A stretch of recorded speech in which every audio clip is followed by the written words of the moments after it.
Marone a question, and he talks about me not being around the team. What you're going to do is you're going to tell Doug he's got a bigger pulse on this team than you think he does because he's got me on his radio show a couple times a week. You actually tell Marone that.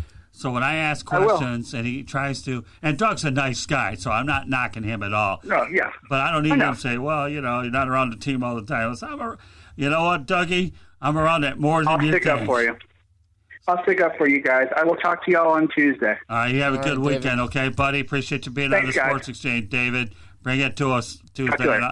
I may call you on Monday. We'll see what happens, okay? Okay, cool. All right, take care. Have a nice weekend, buddy. Thanks. See ya. Bye. See ya. This guy's great. What can I tell you? Yeah, he knows his stuff. I mean, that's what happens when you're an insider for a team. I mean, yeah, you know what? Like, more to think about it, I am more comfortable with Foles, especially when you're trying to make a playoff run. You kind of just have to hope and see that Indianapolis plays poorly near the end of the season, so you retain, the possibility of being a playoff team. So it's important. I mean, Brissett's going to get another easy win on Sunday against Miami, the hapless Miami Dolphins. All right. Just terrible, terrible, terrible all season, team with no direction. But I don't know. I mean, it'll be the real test for them is, yeah, it's true. I agree with him. I want to see Foles come out in that first game against Indianapolis and he's got to make score. a statement. Yeah, he needs to score make a real on that first drive. Oh yeah. And the one drive and the couple of drives that he had before he got hurt were actually he looked pretty good. And then, the clavicle breaks and he's out and, Minshew's in. I mean, you know what? Like, let's reflect on this real quick. As much as I like Minshew and I think he has room to grow, it's really that. He has room to grow because there were a few games that I saw and when I was able to watch. And you know what? Like, I appreciate the guy. The guy did great in the short time that he was a starter. Like, if you can play to a 500 record, that's perfect. You're leaving your team in the race to do whatever it is they need to do as they move forward. But there were games where I saw him and I'm like, you know what? He does kind of look like a six-round draft pick. A couple of games where he passed under 50%, and then he had some games where he looked great. You know what's funny, though, is he never, not once this season have the Jaguars had the same decision consecutively 3 weeks in a row. They've had 2 losses, 2 wins, 2 losses, 2 wins, and that's what it's been so far this year. Now a loss, in week 9. But I think Foles will provide them a little bit more stability. I trust him more in the passing game. Not that Minshew's not a good passer, but when I think about a quarterback who can go deep, I'd rather give the ball to Nick Foles than I'd say Gardner Minshew. But again, it's his team in the future.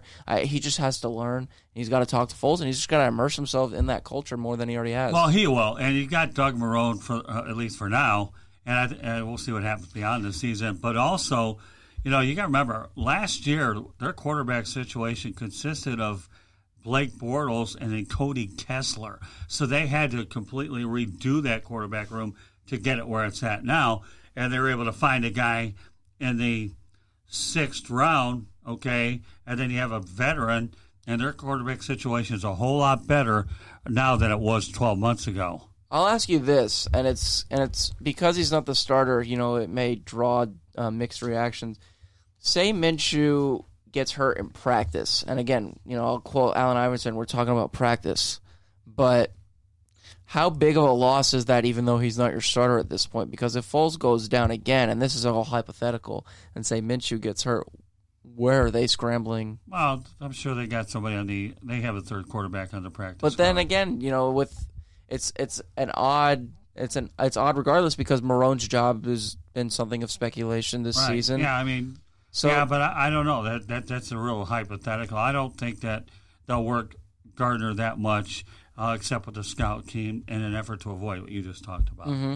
But it's something that they have to think about, having a third quarterback. Like nowadays, every team should have a third one, just in case. I give you that. Mm-hmm. But, I think that you always have to think about those sort of things. And as a front office, the best ones do that.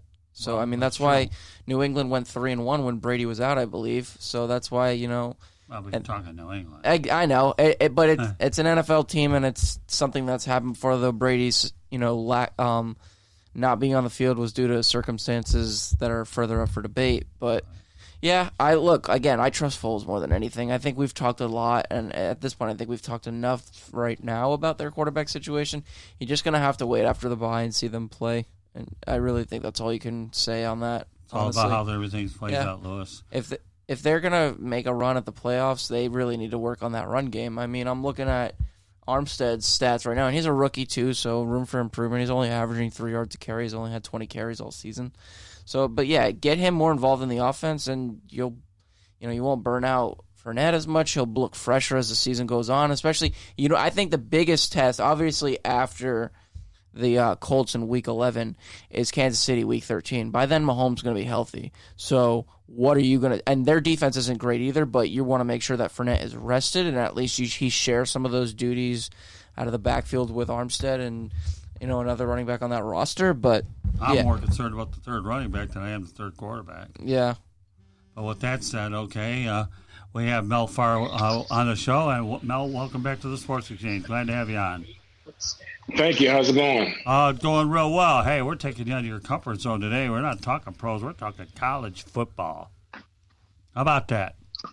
I'll see if I can hang. Oh, I think you'll be fine. So with that said, we're going to talk about the Florida State football culture, the fiasco surrounding Willie Taggart. What's your take on that?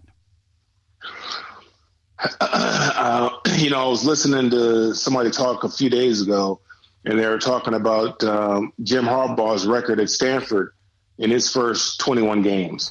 He was 9-12, and he went on having a pretty successful coaching tenure at Stanford.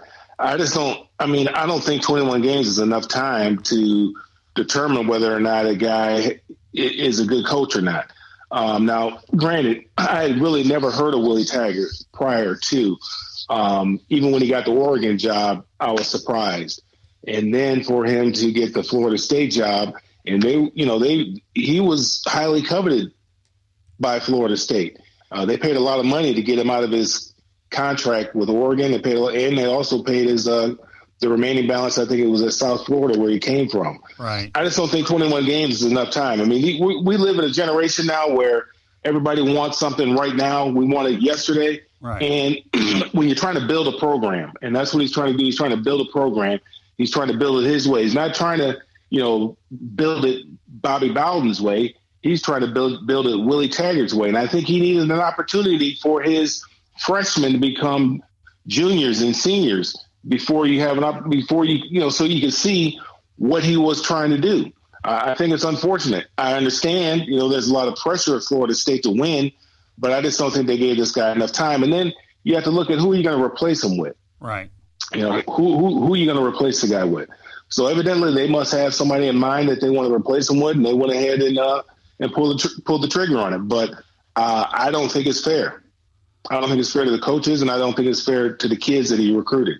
Oh, I agree. Yeah, first of all, I think that the whole situation's a debacle. Kirk Herbstreit, a guy who I respect as an analyst, certainly has come down on the Seminoles, and rightfully so.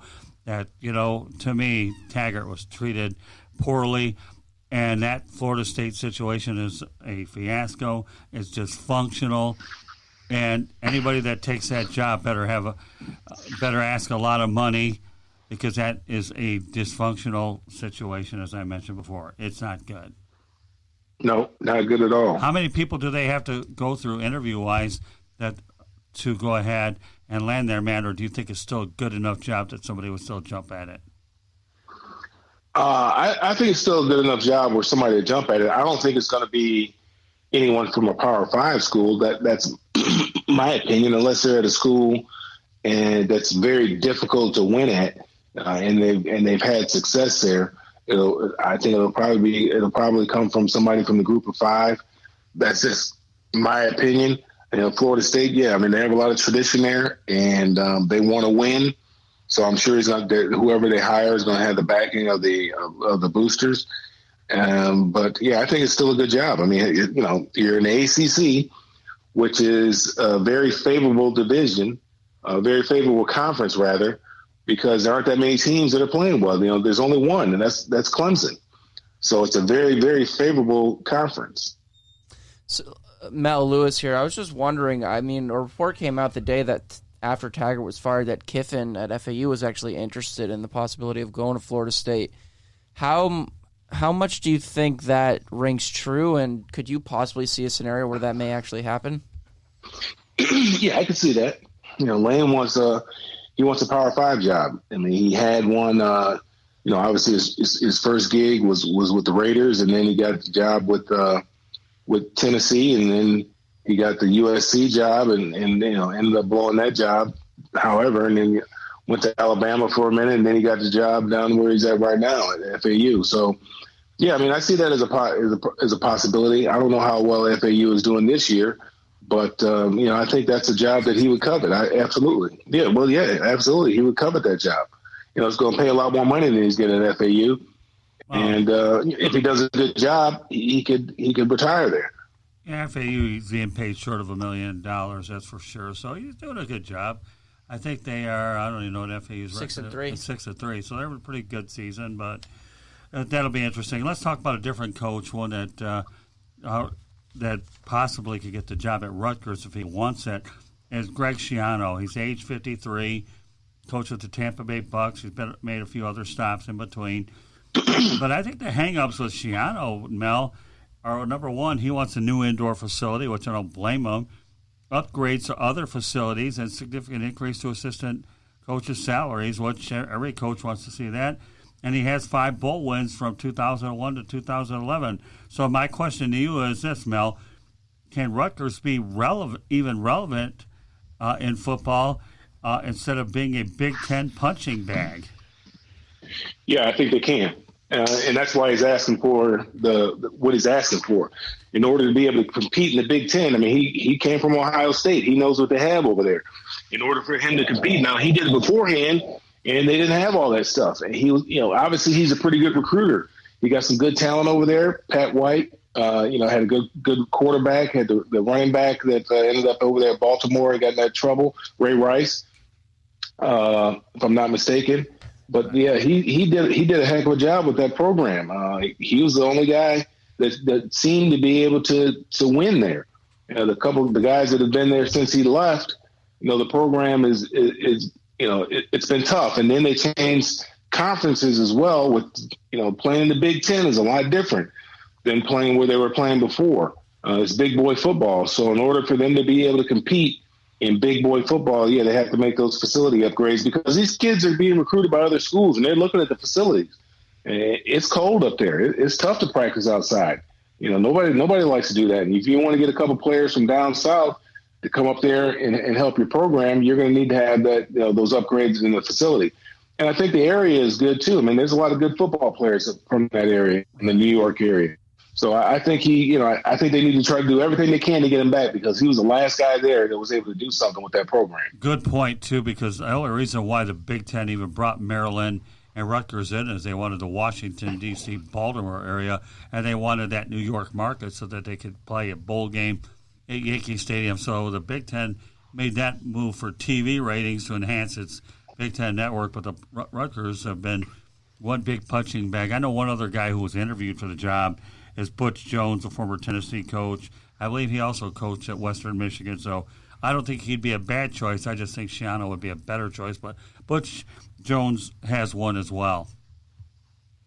He has one, but I just think that you go with a proven commodity, and that would be somebody who knows that landscape, who was there for a long time, knows how to recruit that area, and has been successful in doing it. I mean, Rutgers was they're a great program when he that obviously parlayed that into the Tampa Bay job, but he was doing a heck of a job with that program. I'm sure he wishes he never left. That's true. Let's go into some other news here. Then we're going to start picking some football games, right? I know a lot of these games are scheduled out way in advance. Georgia and Ohio State have agreed to play a home series beginning in 2030-31. You talk about advanced scheduling. That was definitely one. But I think that's a great matchup between a Big Ten and Southeastern Conference school with two incredible programs.